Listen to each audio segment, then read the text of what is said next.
Great lunch. Mine was terrific. How was mine? Just as good. And mine? I don't know, I got it in the esky for later. The lunch was execrable. Yesterday, I saw our alleged cook actually getting things out of the wheelie bins. Don't you want that? You can't have it. I'm setting it off for a post-mortem. That lamb did not die of natural causes. Sort of going on my committee agenda, along with Darcy. His substance abuse is getting out of control. There's nothing wrong with Darcy. He's a good bloke. Yesterday, I found him sharing a mushroom with a garden gnome. He's just being generous. Anyway, I thought the lunch was really good. Oh, you would. I've seen you scrape things off the road. You have not. Yeah, but you had a good long look at that possum by the bus stop. There's nothing wrong with possums. In the Depression, whole towns would fight for a dead possum. Oh, bull. Oh, it's true. My Uncle Alan lost an ear in the Great Possum Riot of 1935. Oh, how awful. Did he get it back? No, somebody ate it. Why? They ran out of possums, of course. I've nibbled a few ears in my time, but I've never actually eaten one. Feel like a touch of ear nibbling, Teddy, darling. Watch it. These are my ears. If anybody's going to be nibbling them, it's going to be me. If your tongue can reach your ears, Teddy, darling, I'll be a friend for life. Great galloping goannas.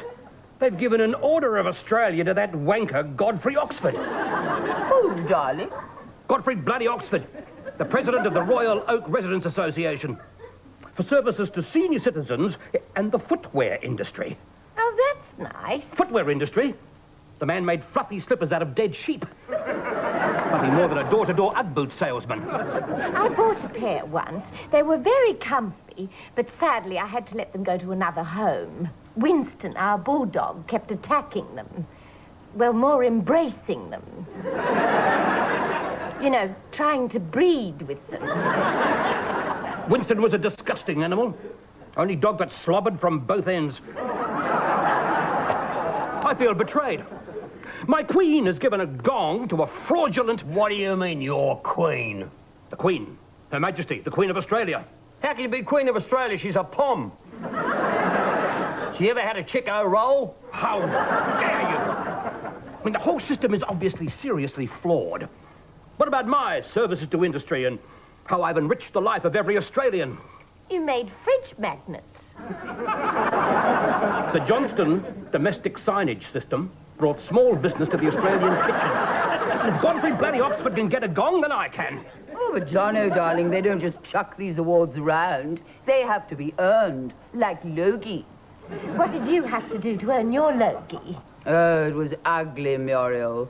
But I was a desperate woman. Lorraine Desmond was winning everything in sight. So you had to do something awful. No, it was wonderful. It's just I had to do it so many times. Anyway, Jono, darling, as I understand the honours system, you have to be secretly nominated by your peers. Ted'll do it. What? Secretly nominate me for an Order of Australia. I wouldn't nominate you for an order of fish and chips. Give me one good reason I should. $50. Where do I sign? I can see it now. The Queen's birthday honours list. Order of Australia, John Kazali Johnston. That'd be right. Up you, Kazali. And it's not just for fridge magnets. It's my other work with senior citizens and fundraising for the church I'll be rewarded for. One of my husbands was in the church. You married a priest? An Anglican, Muriel. They're allowed to, you know. Oh, Bertie was a nice man, but very unadventurous out of his work clothes. He was a missionary. Yes, well, I don't think we need to go into that. That's what he said. Consequently, the whole marriage was a disaster. The entire time we were together was a total nightmare. How long were you married? Oh, let me think. It was March 17, 1963, so that would make it, 10 long days. No, I tell a lie. It was 11 days. I had to go back to pick up my hot rollers. Good afternoon, everybody. And you, Mr. Bullpitt. Yeah. Oh, well, granted, Mr. Bullpitt, soon you'll be going for a complete word. Listen, girlie, I know words I've never even heard of, so watch it. Good. Anyway, good news. You'll recall, Mr. Johnston, that as president of the Residents Association, you wrote to Graham Kennedy asking him to open our fate. And good old Graham's come through. I just got this reply. Oh, he faxed us. Well, that's close to what he said. But we do have an excellent substitute. His Grace, Sir something or other, the Archbishop of London. An Archbishop and a knight. Oh, that'll stick it right up those Royal Oak wankers. The best they could get was the Demtel man. He's visiting Australia for Amnesty International, and he just happens to have gone to university with the chairman. I'd rather have the Demtel man. But wait, there's more. He's going to dine with us and then give us a talk about his Nobel Prize-winning work in Africa. Run! Quick! Everyone, follow me! Hurry! Come on, we're all gonna die! Are you deaf? Run! What is it, Darcy? The fire alarm, can't you hear it? Do you want to die? Darcy, the fire alarm is not ringing. Isn't it? No. Then how come I can... Oh... I think I dropped my brain in a blender. Are you all right, Darcy? A word of advice. Think twice before sniffing anything that's packaged in a Colombian condom.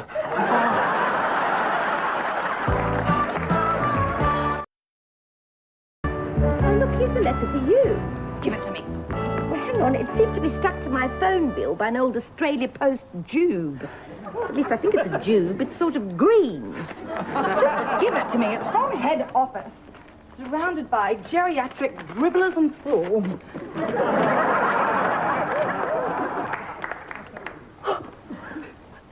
Oh, Muriel, it's happened. It's finally happened. What?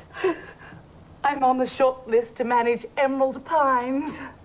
What's Emerald Pines? It's the company's brand new premium retirement village. It's on an island in the Whitsundays. It boasts a golf course, a float plane, a yacht. Oh, lavish. And a staff of sensitive, well-muscled beach boys. I haven't heard about this. Joan has. She's got one of the brochures and has already faxed one of the boys on the front cover. So you'll be leaving Whispering Pines, then? I haven't got the job yet. It's between me and two others. One I know won't get it because I've sent certain photos to personnel. But the other one could be a challenge. Have you tried being, you know, nice to the chairman? Muriel, if the fate goes as well as I expect, and Darcy's head doesn't explode all over the Archbishop, I'll be hanging 10 on a well-muscled beach boy. Oi! Smoking, smoking. I'm old enough to vote. I can smoke if I want to. Not in this house, you won't. I tell you what, it'll stunt your growth. Get real. Well, look at you. You're a midget and you're only 19. By the time you're 30, you'll be hanging around with Mr. Sheen. And remember, this is my house, so any cook smells will be made by me. Oh, right. What's all that? That'd be right. 2 years in university and you still don't know what a sack of onions is. Something should blow students up. Why have you got a sack of onions? Look, isn't it obvious? My grandfather walks in with a sack of onions over his shoulder, and it's obvious why. Let me guess. Your lotto balls dropped last night, so you rushed off to the fruit and veggie markets and bought yourself a sack of onions to celebrate. Wrong. You're not as smart as you think. The truth is, Miss Bonsai Bunny, I'm going to make the famous Bullpitt pickled onions to sell at the fete. What famous Bullpitt pickled onions? Well, I suppose you're old enough, even though you are a girl. What's that supposed to mean? The secret Bullpitt recipe has been passed on to the eldest male for generations. And in my grandfather's last letter from Gallipoli, the only thing that wasn't censored was the famous Bullpitt secret pickled onion recipe. Well, if it's secret men's business, should you be telling me? Well, I don't have much choice. What with your Uncle Craig's problems, I might as well pass it on to you, I suppose. What's wrong with Uncle Craig? I don't want to talk about it. I mean, they say he can't help it, but I don't know. I don't know anything anymore.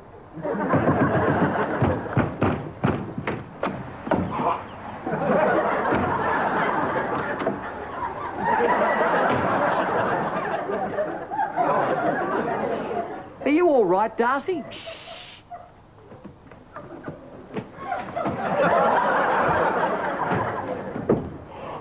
What's the matter? Kimasabi, mate, comrade, amigo, I just need to have a bit of a reality check. Eh? Now, Ted, first, you're Ted. This is Terry.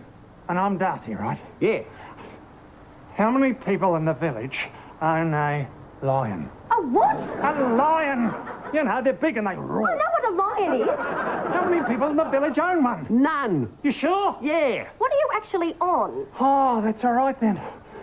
Must have been the Cartwright's poodle. Just makes things look bigger. What does? You know, like the time I was pinned to the wall by the puff pastry. So the village is definitely a lion-free zone. Yeah. Don't worry about me. I'm all right.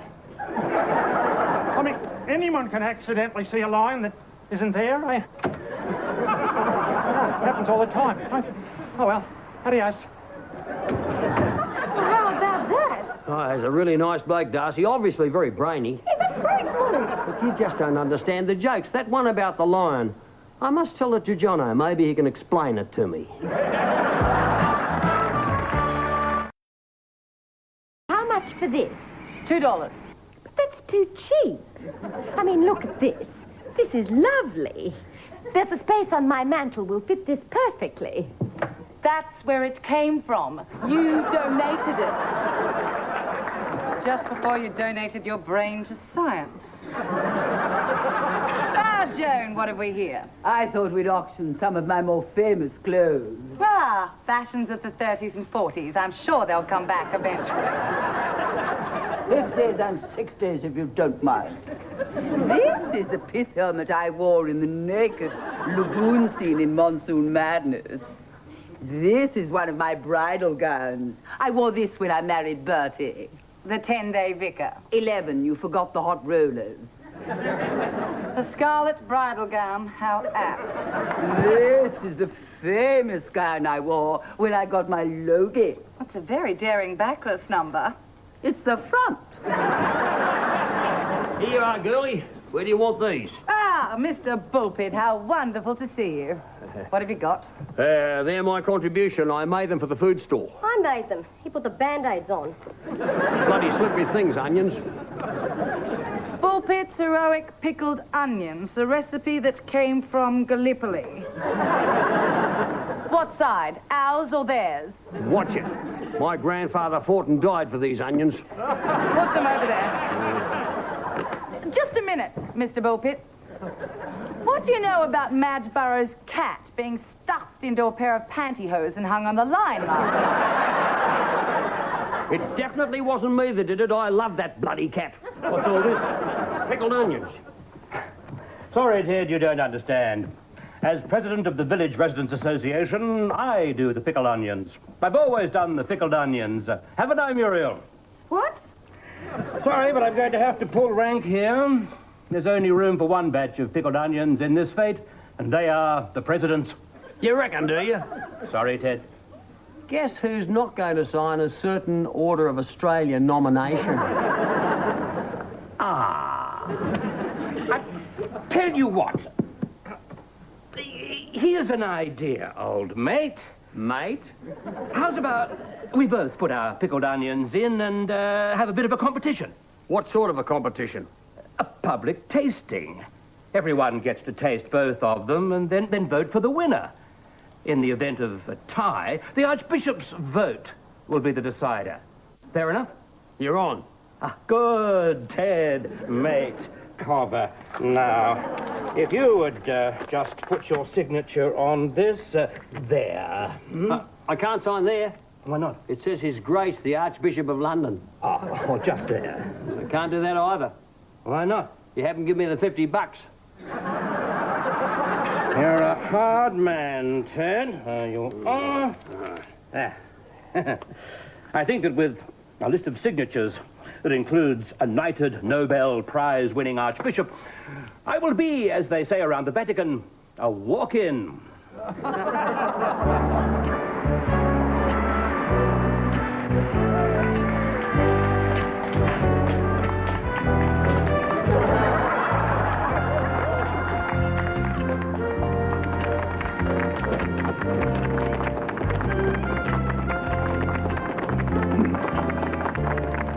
Please introduce Mr. Johnston. Johnson, perfect weather you've turned on for us. Thank you, yes. My wife, Mrs. Johnston, your breath. Johnson? Thank you. Moving on in now. We'll have some tea, I think.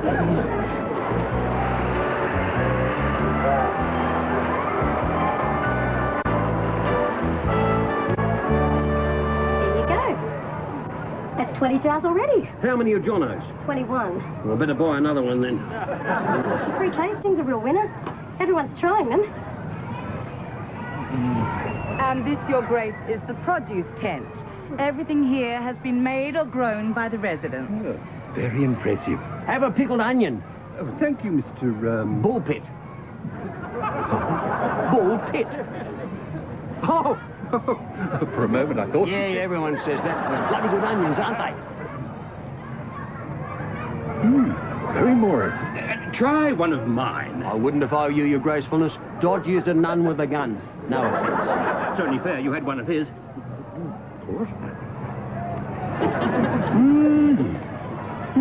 Well, come along, everybody. Afternoon tea. Savoury, Your Grace. Ah, more onions. No, thank you. I think I've had quite enough.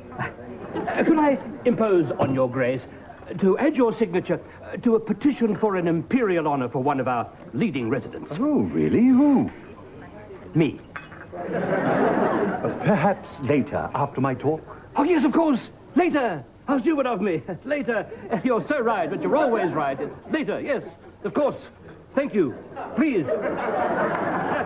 If you'll excuse me. Oh, yes, yes, of course. Oh, excuse me.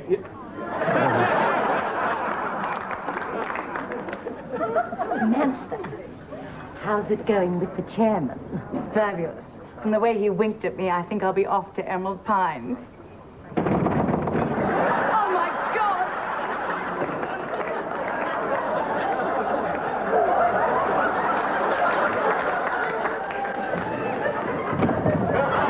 Go away!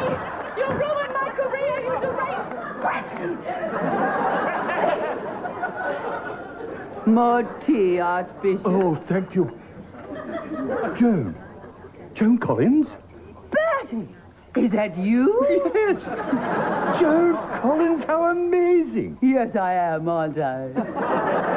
Oh, Bertie, I've always hated myself for running off just 10 days into our marriage. 11. You forgot the hot rollers. Bertie, I had no idea you were an archbishop and a Nobel Prize winner and knighted and, dare I say, immensely wealthy. Well, I never remarried, no family, no one to spend it on. Only lost years to catch up on. We must get together. Yes, we must. Villa 5, later on tonight. I'll leave a candle burning for you. That soon?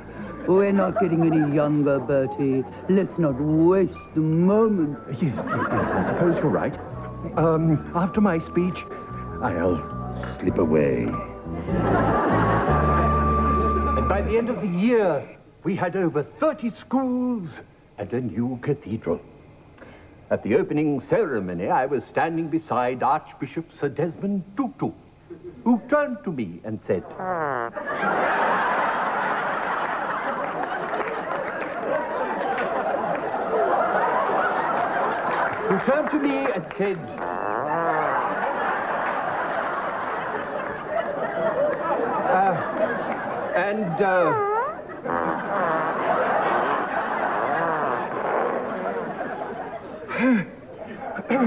Sir Desmond Tutu turned to me and said, "Have you heard the church bells?"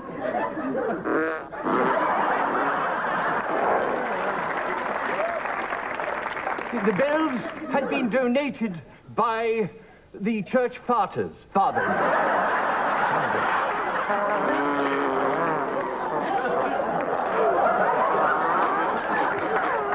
I see no point in continuing with my talk. Thank you very much.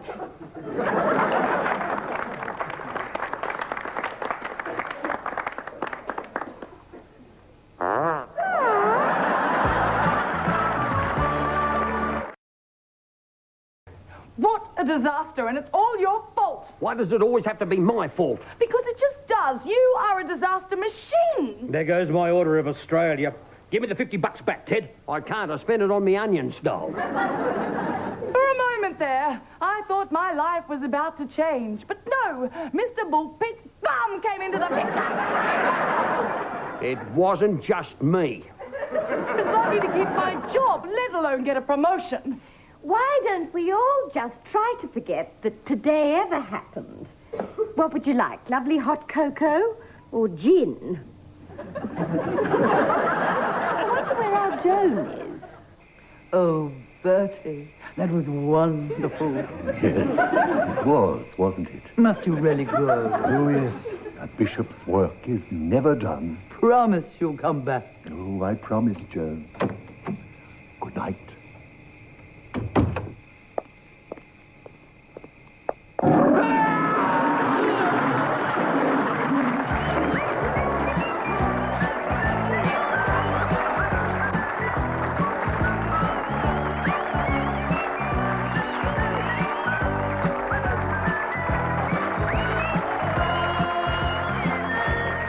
Your Thursday night of comedy continues next on Prime with It's a Man's World. And 8:30 tonight, Eric Banner is back with his brand new series, Eric.